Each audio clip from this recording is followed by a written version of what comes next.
Are you ready to thrive? It is time to take action. Hello, everyone. This is Jen, and you are listening to Thrive by Jen Radio on Transformation Talk Radio.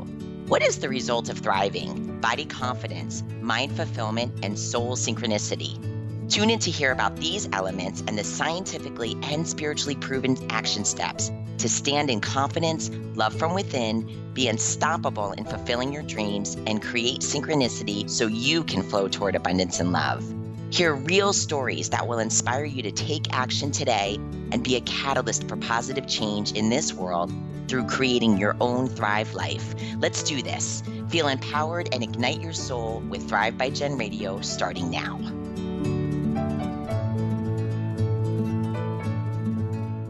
Hey, good morning. Happy Monday, everybody. I am super excited to be here this week. And I do say that every week.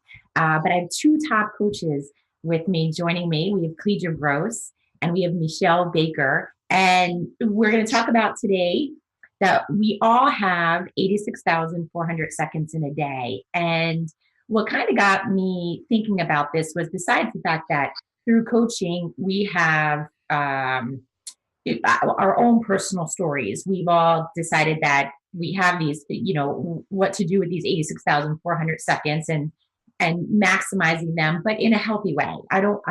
This call isn't going to be about, our conversation's not going to be about jamming literally from the time we wake up until the time we go to bed, jamming things in our day. And to be honest, and I'm going to ask you girls in a second, but to be honest, that's kind of how my journey started. Was I was literally jamming everything that I could possibly do in the 86,400 seconds.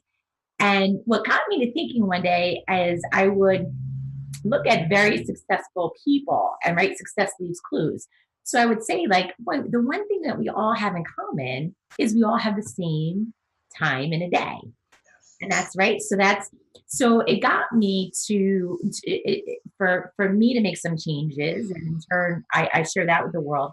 But more importantly, I know you ladies have made changes, and now you share those changes and how to implement these strategies with your clients. So I don't want to talk about me today. I want to talk about both of you and your successful coaching practices and what you can do for others. So I'm going to kick it off right away with Cledra.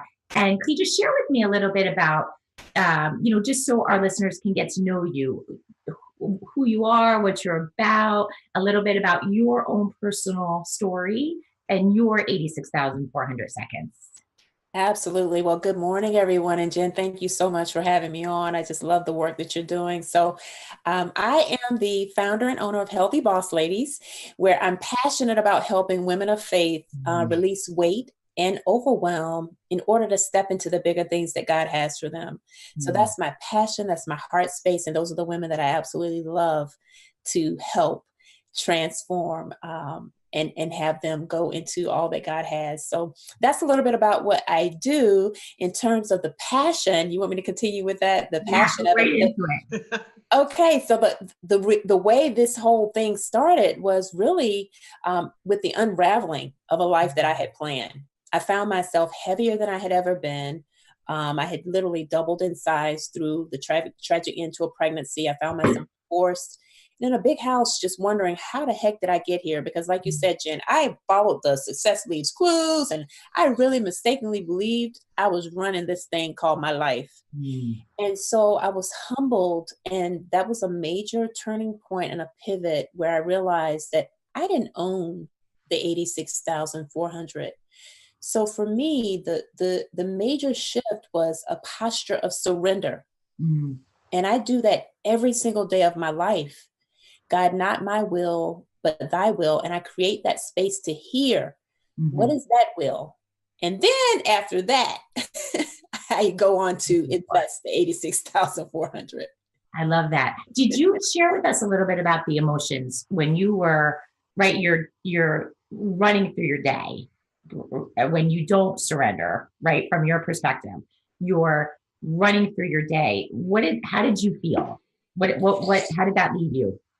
Running through my day, first of all, it was never enough. It was always, you get to the end of the day and I wish I'd done more. And even if I did that more, then okay, it could have been better. I was very much a performance driven mindset. And because I had achieved a lot according to societal standards, it was considered to check that box of success. And emotionally, it kept me in a very like an amped up state all the time because there was more. There wasn't a peaceful existence in achieving these things. And my identity was closely tied to how quickly I could get it done and how on schedule I was, according to Cledra. Not according to God, according to Cledra. Yeah. I can so relate to that. Like, I can feel that because it's not even like you're enjoying anything that you're doing. No. Like, it literally is. And I've done that. I'm like, okay, check. And I'm like, what? No, I love that because I think a lot of people can relate to those emotions and those feelings.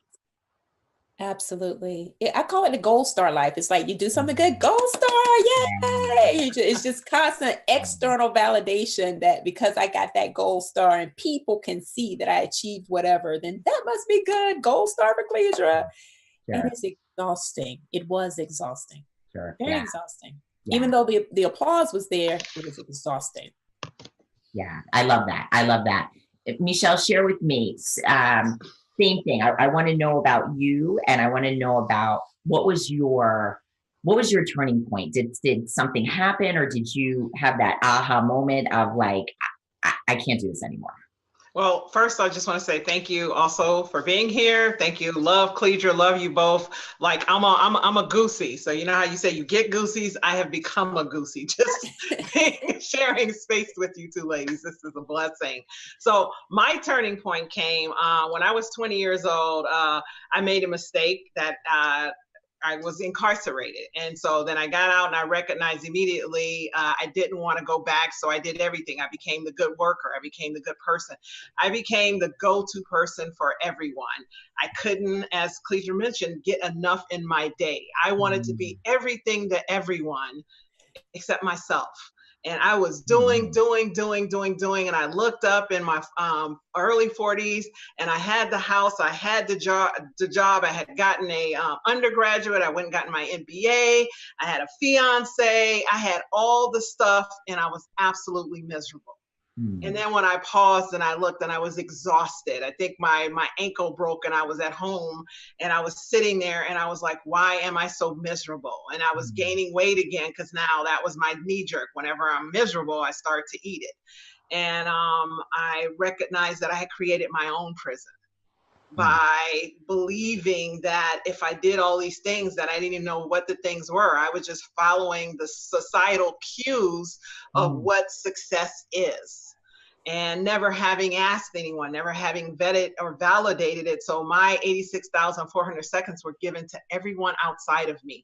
I had never even calibrated against what I knew to be true, which was in me. And that set me on a mission to become my highest self, to literally create and follow God. And that's how I ended up creating a mission statement. And I asked God, how do I not care about anybody but you? Show me how to not care, but anybody thinks but you. And that became, I will leave people better off for having met me. So what that does is it takes away, and that's my mission statement, my mantra, it takes away the desire to care what you think, because I'm so focused on just being a blessing to you, not in a way that I got to do or have you comment on what I did, but just simply, how can I leave you better off just through conversation, just through being present and listening, just through affirming you. That's it. Love that.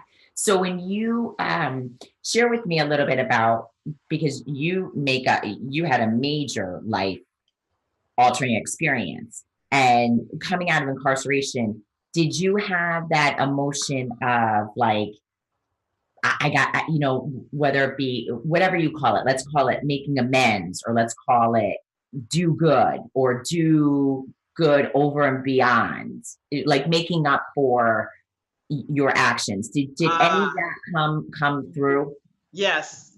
It was, no matter what I did, it wasn't good enough because I could not scrub the incarceration off. It took years for me finally to forgive myself. And it came through the recognition that it was my greatest gift, that I didn't spend decades doing, because I was on a path of self-destruction, and I didn't spend time staying on that path. It actually recalibrated me very quick, and I was able to adjust and, like I said, go back to college, get an education, become someone of value, and all the tools that I've acquired along that journey I utilize them now. So yeah, but initially it was, oh, I don't want people, if they only knew, right? That kind of thing. Sure. Absolutely. Now, both of you ladies said something brilliant that I want you please to each take a minute on. Cledra, you first. You both brought up surrendering to God.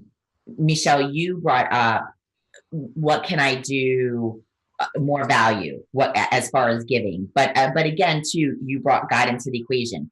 Share with me how, right, because I think sometimes we think that we're giving over control, and again, this has to do with, right, we have 86,400 seconds, so control really comes into, at least for me in the past, my mindset. So by you releasing control, and for all three of us, we release that to God. But Cledra, what did releasing control do for you? For me, it was releasing perspective. And so the perspective that I'm actually running it. And when I come to each day with a posture of surrender, then the actual release, I in some ways feel more in control, if that makes sense, because I know that I'm not responsible for the outcome. There's Cledra's lane. You know, I tell my clients there are three businesses: your business, God's business, other people's business. Don't go out of business. As long as I stay in my lane, then it's a beautiful day. So that's what I would say is perspective. It's releasing a perspective on those 86,400. I love that. Meshell, what about you? So it was the recognition that I have a limited capacity in myself, right? So I can only do so much with what I know. But when I release, I actually allow the vessel that I am to allow God to enter in, so that I have this access to unlimited, and I call his omnipotence, unlimited, unending, and infinite. I have access to that because he knows everything, and I don't need to know everything. So as Cledra said, life gets easier, right? I just need to be present and willing to be the source, so that I can give everyone who enters into my space that I interact with exactly what they need. Love it. I love that. We are going to take a quick break. When we get back, we're going to jump back into our conversation, because both Cledra and Meshell have unbelievable tips to offer. I think it's interesting, because when I think about it, the 86,400 seconds, I have a sense of relief now when I talk about the time that I have in a day, and I can bring myself back to however many years of being tense. You know, you wake up in the morning and you're like, I got to get it done. So we're going to take a quick break. This is Thrive by Jen Radio on Transformation Talk Radio.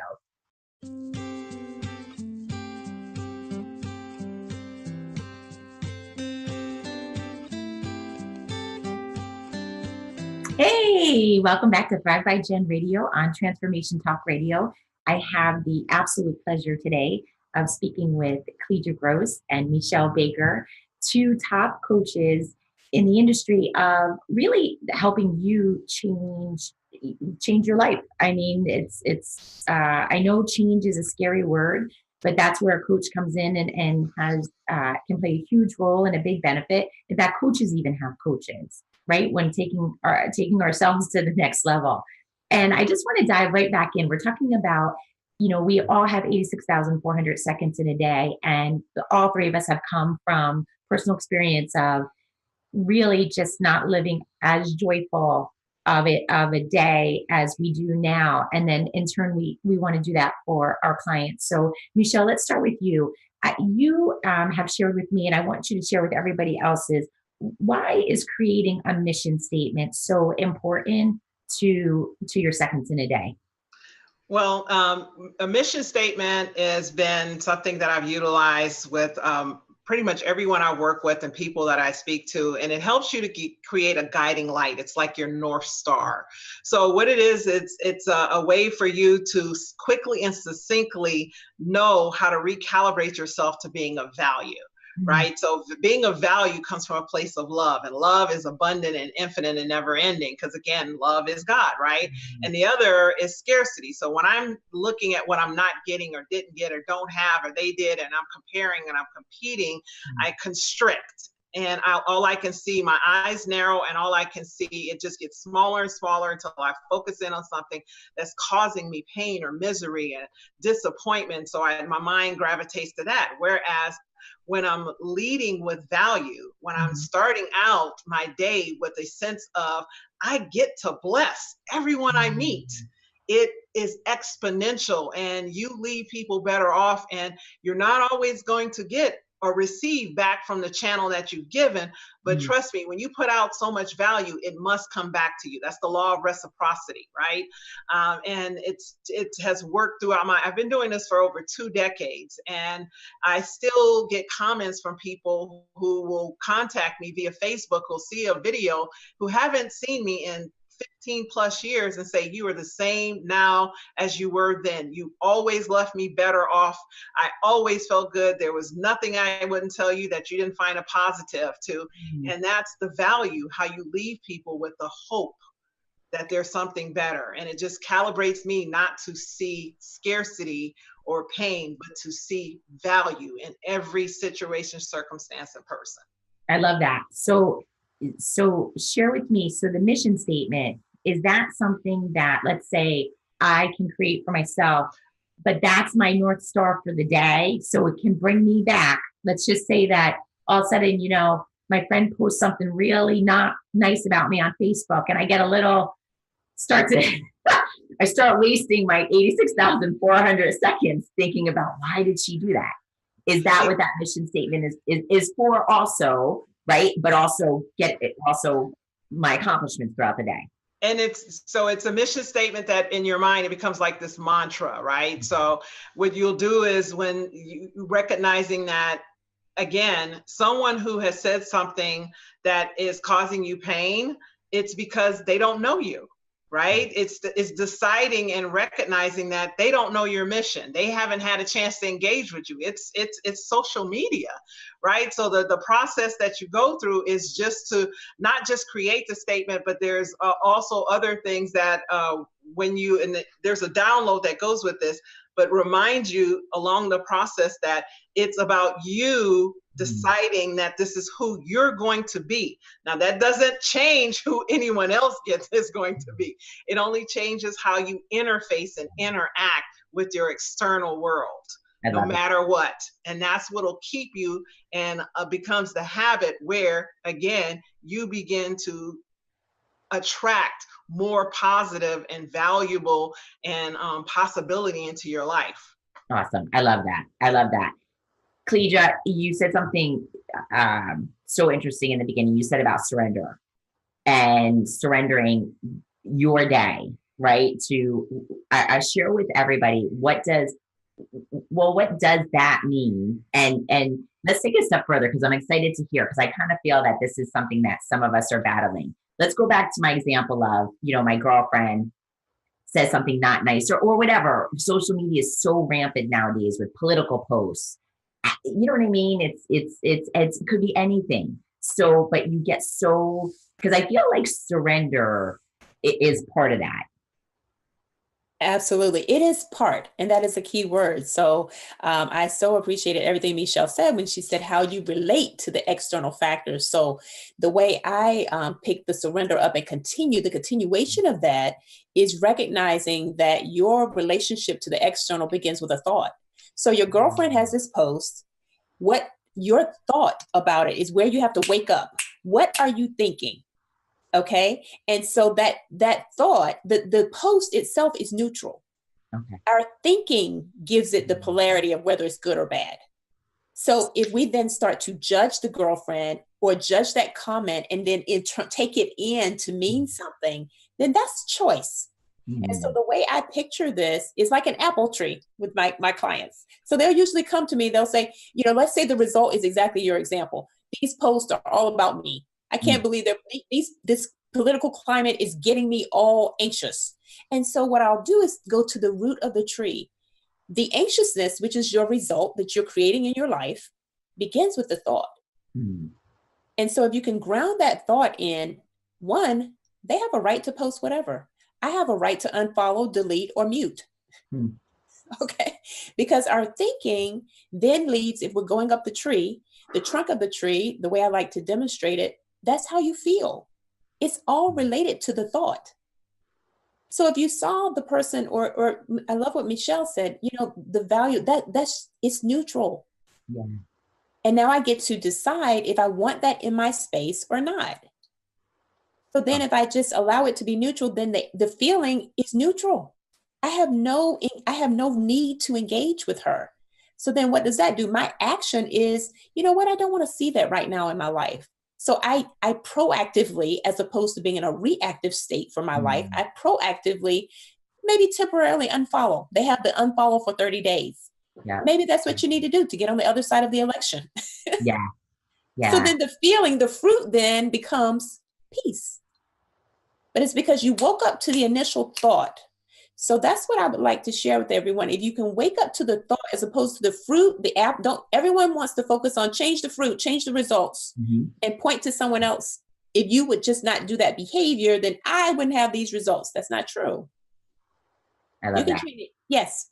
It's so true. That's so true. And that goes to, Meshell, what you said before is, let's talk about those outside sources, right? Because there's such a huge impact. And I know in your coaching, you not letting outside sources dictate your day, right? But share with us two things. One, those outside, what are those outside sources? If you could identify some for us, because I think it's good when we can put a name to a face, right? And also, give us one tip for what do you do? What can you do to ignore the outside sources? So outside sources, for me, it actually, like Cledra said, it's outside sources, but what it actually is, it begins inside because it's a thought. So it's the self-talk that turns whatever circumstance, the situation of the person, into an adversary. Immediately, you decide in an instant that this is going to be a problem instead of a possibility. So like one of the areas that I work on is helping women turn that inner critic into their number one fan, right? Because they're telling themselves all of these horrible things about themselves, about other people, which creates the problem. The problem begins within, and that's the within work that changes the outside, right? And the number one tip that I would have for someone is I begin my day by deciding who I'm going to be. I don't have a to-do list. Like, I'm amazed at how many people post, what is your to-do list? How many tasks have you got done, right? I say, who are you going to be today, right? I'm going to be a blessing, right? And if anybody I always say, if anybody doesn't like me, it's just because they haven't met me. What's not to like? I mean, actually, what's not to love?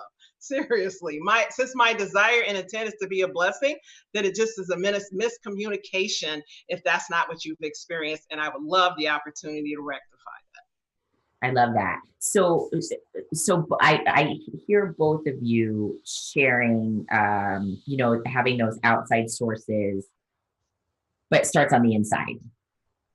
So just before we take a break, Cledra, share with me, a few seconds of what is just something that I could do today to, when you say wake up, what can I do to wake up? Is it So you wake up by being grounded in knowing who you are according to the word of God. So I would say know more about that. Most people know a rap song more than they know the word of God and what it says about their identity. So the root of the tree is rooted in your identity in God, not in this world. I love that. And Meshell, what do you say? Just quickly, like what's something that you would share that gets you, again, that outside source of, or I meet somebody and they don't like me. Right. And understand that it's not that they don't like you, they don't like themselves. So they can't give what they don't have. And you, being that person is grounded in God, which is love, that's your opportunity to give them some love because they don't have it. That's why they can't give it. That's awesome. Both awesome. All right, we'll take a quick short break. This is Thrive by Jen Radio on Transformation Talk Radio.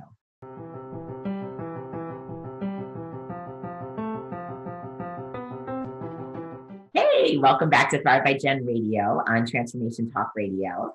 I'm excited. We've been talking about some amazing information here with two of my favorite people, Miss Meshell Baker and Cledra. So we're gonna hop right in because I never like to. I like to get to the nuts and bolts.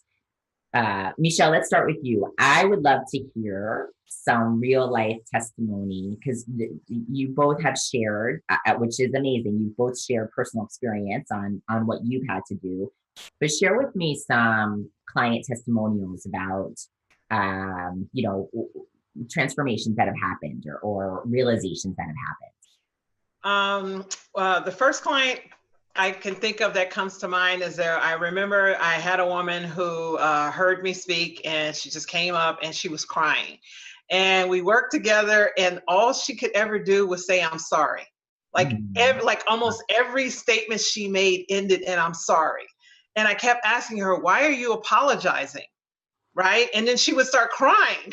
Right? Once I asked her why, she didn't even know why. And taking that woman from that place of recognizing the value and worth of who you are good 14 exactly as you are, right? One of the things and statistics that I love is that, in order to be born, you beat out 14 trillion of the sperm or mad you won, right? So you were born a winner, right? From day one, you are already amazing. And taking her to a place where now she is a leader in a women's ministry at the church she's a part of. Right? She leads other women, not just one group, but other women who are leading groups. And it's because she got to a place of confidence. She was able to calibrate the inner voice inside of her that aligns with God. Everything we need already exists inside of us. And when you get that voice calibrated till it's you and God become a majority, then you're no longer looking outside of yourself for validation. It's just confirmation of what you already know.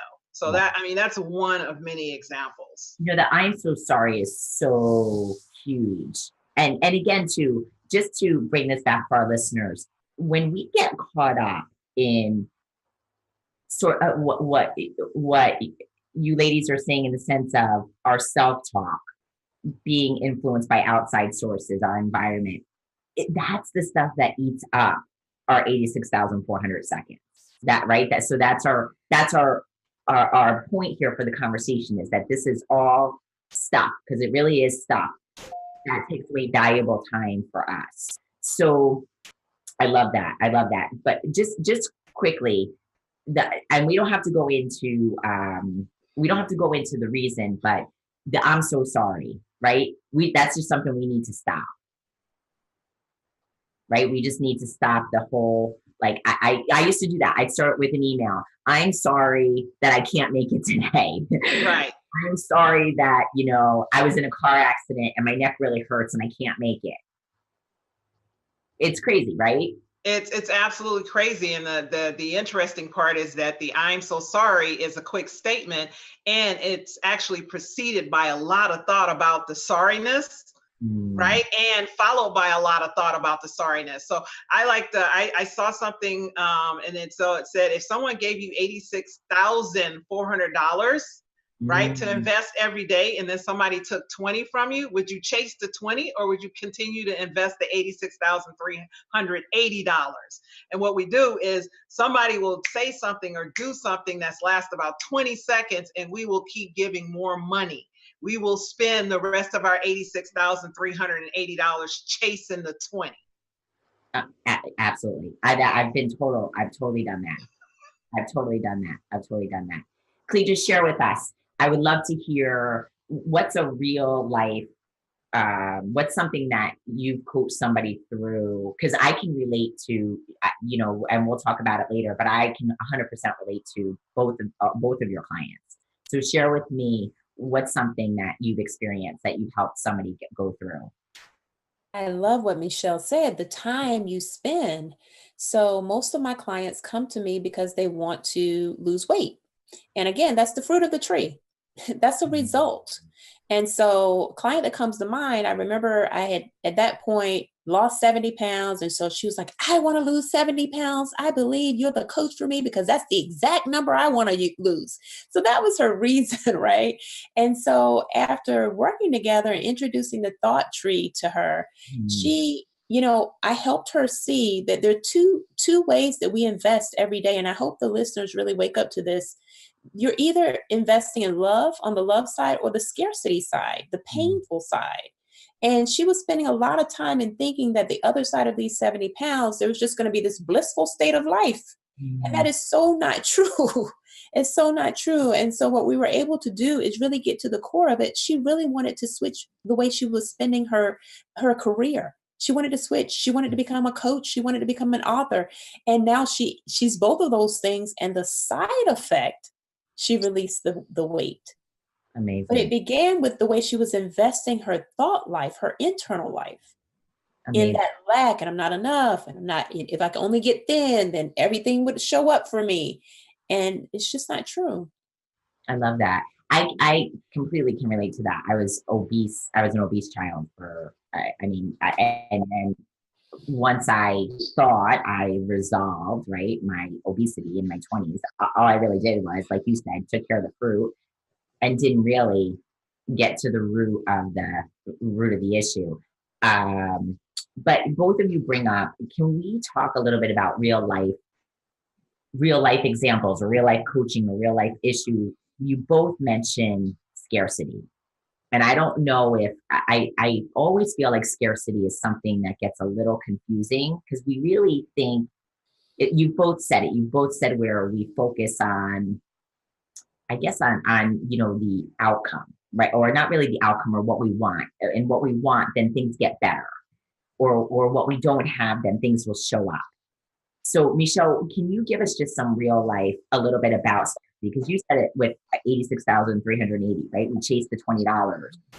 So share with us, what's real life about that? Oh, absolutely. It's the state of, I call it's the do, have, be, right? So we're taught if I do this, I'll have this and I'll be happy, right? And actually, most people don't even know what they want to be. When you really ask them why they're doing what they're doing, they're not clear. And this is not not me saying I'm better than anyone, because I was there. I was the same thing. I was doing all the things I thought I needed to do to be happy. But what actually is we're required to be happy first. So what we're talking about is who am I going to be in this world? Pressing pause and understanding who I'm going to be allows you to make a better decision. It allows you to make a better choice. It allows you, when someone approaches you and says, you know, what you ought to do, what you need to do, what you should be doing, that you don't get so quick to do it just because they have a bunch of stuff or they're shiny, and when someone talks, oh, I want that, and oh, I wish I could do that, and you're not calibrating your existence against everything that you see other people have. You're actually aligning with who you want to be. What is it you want for you, right? This is the one life that you get. And that's what the work that I do is helping you to simplify your life by just deciding who you want to be. And it eliminates a lot of wasted thought and choice. Sure. And that goes back to your mission statement, right? Because if you have the mission statement, then you know where you're headed. Yep. And that's like the first of many steps, but it's an investment in you. Yes. And Cledra, share with me, take me a little bit through scarcity for you with I love your tree. I love that. And what was so interesting is, in fact, this morning, I even said to myself, like, what fruit am I bearing? But I didn't, to be honest with you, I stopped at the fruit. I just looked at my fruit and I did not go further. And so share with me that scarcity mindset around your coaching philosophy. So the scarcity can only come in my coaching philosophy with a separation from the love. Everything goes back to being rooted in your relationship with God and rooted in what his word is saying for you today. Not what it said yesterday, not what you remember from your mother or what was passed down, but immersing yourself every day in some quiet time to really hear from God, not to go to like years ago, I used to go to God dictating. And so then what did that do? That made me responsible for what I was going to do. Now I go with a different posture. And so it's anytime we're separated from that relationship, we feel a sense of scarcity and fear because we no longer have the power of God or the power of the leading of the Holy Spirit. We're driving. And if you're listening to this, you'll probably share with me that you're a driver. I'm a driver. Okay. Type A, I'm a driver. And so I have to take that off and die to self, die daily to that part of me. And as much as being a driver can help you accomplish, there's the good side of that. There's the amazing side of that. And then that's the side where we have to really be on guard and awake to the danger of that if it's overused or misappropriated in our day. So it's separating the roots from that love. And when you're feeling, when you're not feeling that love, then that's your indicator that's your wake up, right? That's the wake up. I have to go meditate. I have to say, God, show me your view. Give me your eyes on this. Give me your ears on this. But anything that happens, and that drops me back into in that relationship with God, which is love. It's loving and it's not conditional. Would you both say that for anybody who's listening, once you start to get that, you know that feeling, that angst, that uncomfortableness, would you both say like, yeah, that you gotta, that's your little light that goes on. That's your self light, right? That's the inside of you saying, it's not right here. Is that a fair statement? Meshell, go ahead. It depends on the time, because we do want to go outside of the comfort zone and experience some healthy uncomfort and discomfort. The one thing I will say is taking that time to understand you cannot trick your own mind. So when you take the time to get quiet, as Cledra said, and really look at what you're thinking, you can clearly know what thoughts are serving you and what thoughts aren't. But it's the investing in yourself. Right? You're spending money on everything else. If you're not spending money on your mind, you cannot trick your own mind, and it will not give you the thoughts you need to achieve and have the life you want. Cledra, what do you think?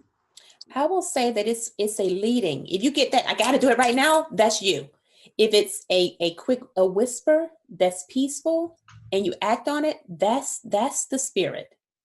Awesome. I love what both of you said. That's awesome. We're going to take a quick break. We'll come back for our final segment. And I want to hear from these ladies, if you're wondering why do I need a coach? Do I need a coach? What do I do? And we're going to talk more about that when we get back. This is Thrive by Jen Radio on Transformation.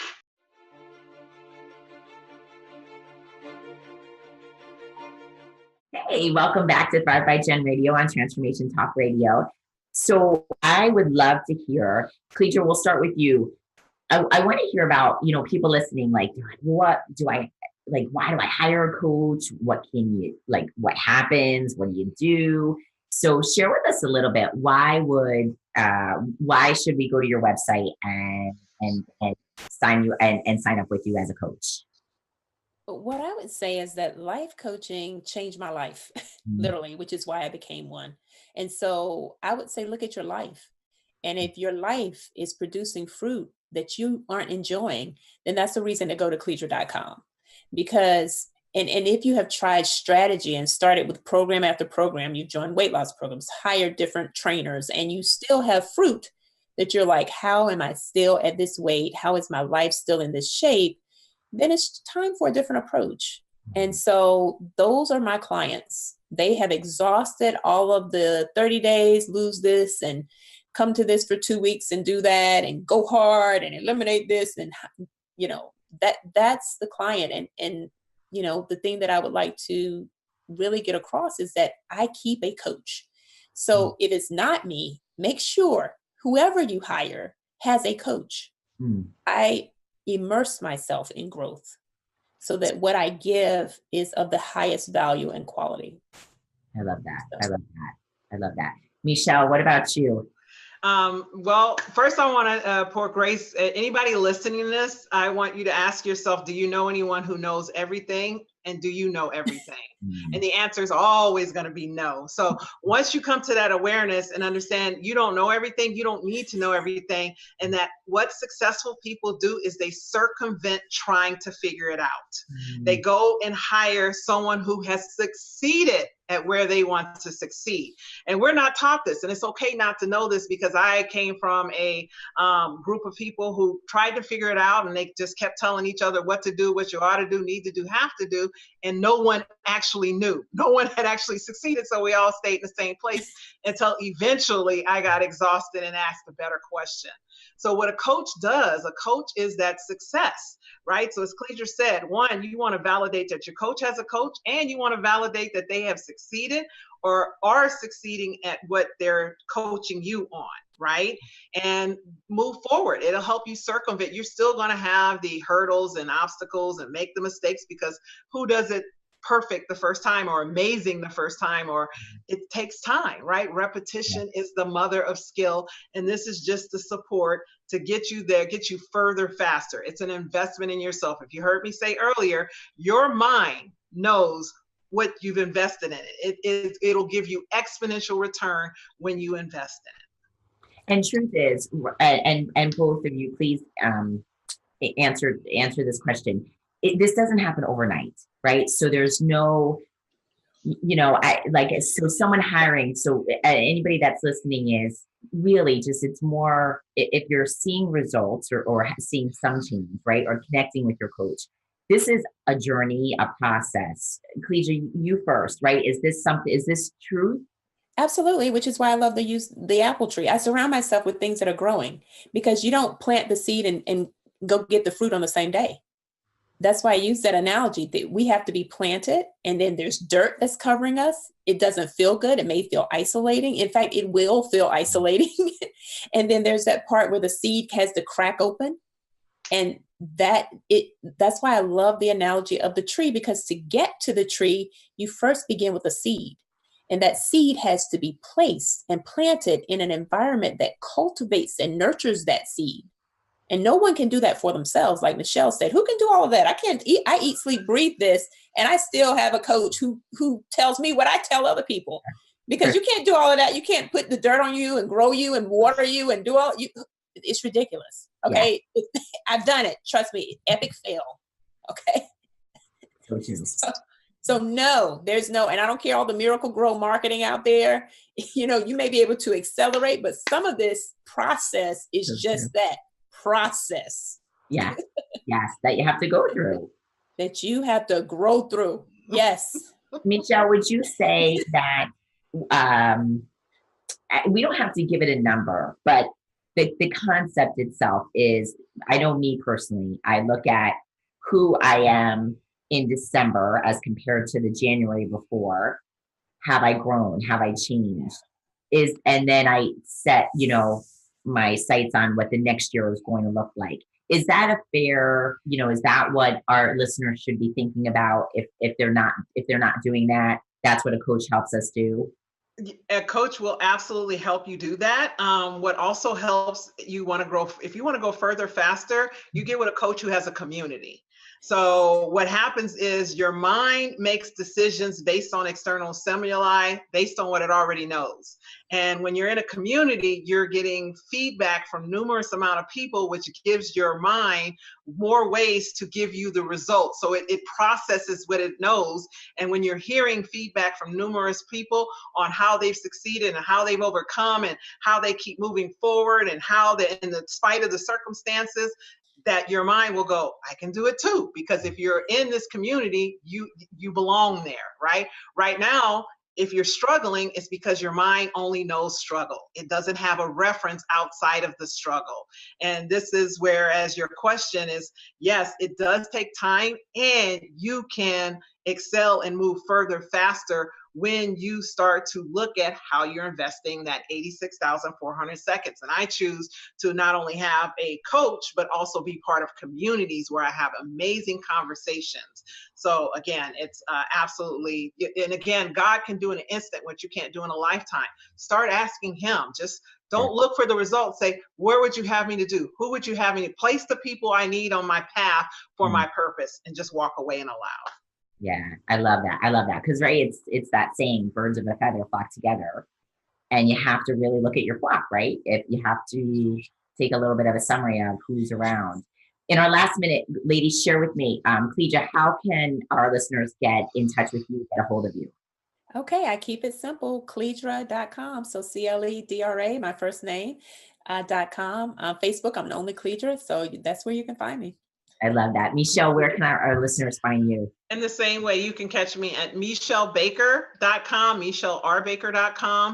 And I look forward to hearing from you. There's a contact page, make a book a clarity conversation, and let's see how to move you forward. I love that. I love that. Ladies, thank you so, so much. We're going to sum this up. We have about 30 seconds left. I'm going to put you on the spot a little bit. Cledra, just one last, what do you want to leave our listeners with? Just know that it's still possible. Yeah. It's still possible. Every fruit that you want is possible. That's awesome. Meshell, what can you leave our listeners with? And the same thing, don't ever give up on your dreams. As long as you have breath in your body, God can do in an instant what you can't do in a lifetime. I love it. Ladies, thank you so much. So, so much. This has been just such an honor to speak with you both. I know you're both amazing. I've had experiences with you both. And so thank you. Thank you. Thank you. Everyone, this is Thrive by Jen Radio on Transformation Talk Radio.